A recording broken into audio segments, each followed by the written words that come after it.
बिस्मिल्लाहिर्रहमानिर्रहीम। शुरू अल्लाह ताला के नाम से जो बड़ा मेहरबान और नहायत रहम वाला है। अस्सलाम वालेकुम माय यूट्यूब फैमिली। आज मैं आपके साथ ईद के हवाले से बहुत ही मज़ेदार और बहुत ही ज़्यादा सिंपल रेसिपी लेकर आई हूँ। आज हम भुना हुआ गोश्त यानी कि कढ़ाई गोश्त की रेसिपी बनाएंगे। तो चलते हैं मिलकर इसे बनाना स्टार्ट कर लेते हैं। यहाँ पर मेरे पास 2.5 किलो गोश्त मौजूद है जो कि मटन है, तो आप इसे बीफ में भी बना सकते हैं। स्पाइसेस ऐड करेंगे तो इसमें 4 स्टिक्स जो हैं वो दालचीनी है, 2 लौंगे हैं, 8 अदद साबुत काली मिर्चें हैं, 1 बड़ी इलायची है, 1 चम्मच नमक है, हल्दी पाउडर है आधा चम्मच, 1 चम्मच भरकर सुर्ख मिर्चों का पाउडर और 1 चम्मच ही पिसा हुआ सूखा धनिया पाउडर है, जिसे मैंने एक कढ़ाई में ऐड कर दिया है। मैं कढ़ाई में बना रही हूँ। अगर आप चाहें तो आप प्रेशर में भी बना सकते हैं, लेकिन इसका पानी आप अपने हिसाब से एडजस्ट कर लीजिएगा। 3 स्पून जो है टेबल स्पून मैंने घी ऐड किया है। ज़्यादा घी नहीं जाएगा इसके अंदर, क्योंकि कुर्बानी का गोश्त होता है तो इसमें ऑलरेडी जो फैट है वो मौजूद होती है। 3 बड़े साइज़ के टमाटर जो हैं मैंने दरमियान से काट कर अंदर डाल दिए हैं। इस तरह से मैंने रखे हैं ताकि जो इनकी स्किन है वो इजीली उतर सके। एक बड़े साइज़ का प्याज मैंने रफली काट कर वो भी इसके अंदर ऐड कर दिया है। अब हम इसमें पानी ऐड करेंगे, तो मैं यहाँ पर 2 लीटर पानी ऐड कर रही हूँ। गोश्त के साग के हिसाब से पानी जो है वो डाला जाता है, तो अगर आपका गोश्त जो है इस पानी में नहीं गले तो आप कम भी डाल सकते हैं, ज़्यादा भी डाल सकते हैं। प्रेशर में लगाना हो तो भी पानी को एडजस्ट कर सकते हैं। स्पाइसेस ऐड करते वक्त मैंने 1 चम्मच भरकर अदरक और लहसुन का पेस्ट भी ऐड किया था, तो वो वीडियो का जो क्लिप है वो मुझसे मिस हो गया था। फ्लेम को ऑन करने के बाद 5 मिनट जब गोश्त ने पकना शुरू कर दिया तो मैंने इस तरह से टमाटर की जो स्किन है वो निकाल ली।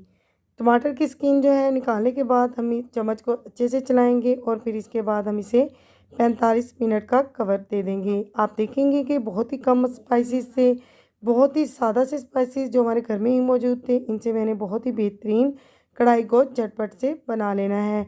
आप इस रेसिपी को ज़रूर ट्राई कीजिएगा और अपना फीडबैक जो है वो मुझसे शेयर करना मत भूलिएगा। 45 मिनट के बाद हम चेक करेंगे कि हमारा गोश्त जो है वो गल चुका है। तो मेरा गोश्त जो है वो बिल्कुल गल चुका है। अब मैं इसकी बुनाई जो है वो शुरू करूँगी। आप देख सकते हैं कि जो हड्डी से गोश्त है वो अलग हो चुका है, तो इसका जो हड्डी का रोगन होता है वो भी निकल कर गोश्त के अंदर शामिल हो चुका है। इससे बहुत ही ज़बरदस्त सी चिपचिपाहट जो होती है वो कुर्बानी के गोश्त से आती है। तो मेरा गोश्त बिल्कुल गल चुका है। अगर आपका गोश्त ना गला हो तो दोबारा पानी ऐड करके मज़ीद पका सकते हैं।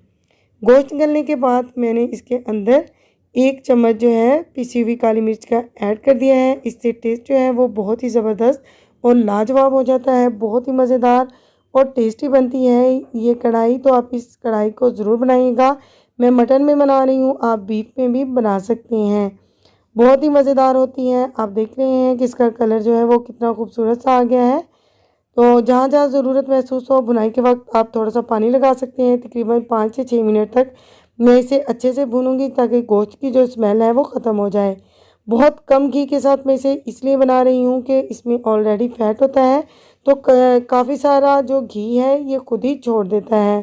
तो ज़्यादा घी इसके अंदर नहीं जाएगा। स्पाइसेस जो है वो आप अपने टेस्ट के हिसाब से कम या ज़्यादा कर सकते हैं। देखिए 4 मिनट तक मैंने इसे भुना है तो मसाला जो है वो बनना शुरू हो गया है। अब हम इसमें हरी मिर्चें डालकर इसे तकरीबन 2 मिनट के लिए मज़ीद भूनेंगे। कुर्बानी के गोश्त के लिए मेरे पास आपके लिए एक टिप मौजूद है कि आप इसमें ज़्यादा पानी ऐड मत किया कीजिए, क्योंकि ये बहुत जल्दी सॉफ्ट हो जाता है और ज़्यादा घी भी इसमें ऐड नहीं करना है आपने, इससे टेस्ट जो है वो ख़राब हो जाता है। यहाँ पर फाइनली मैंने इसे भून लिया है।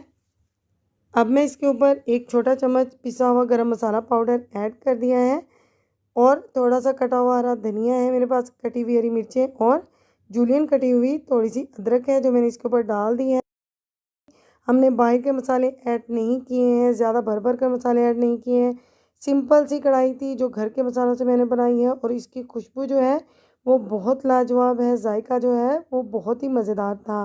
सो व्यूअर्स, अगर आपको वीडियो अच्छी लगे तो वीडियो को लाइक कीजिए, चैनल को सब्सक्राइब कीजिए। तो मिलते हैं इंशाअल्लाह ताला नेक्स्ट वीडियो में किसी अच्छे से टॉपिक के साथ। तब तक के लिए दुआ में याद रखिएगा। अल्लाह।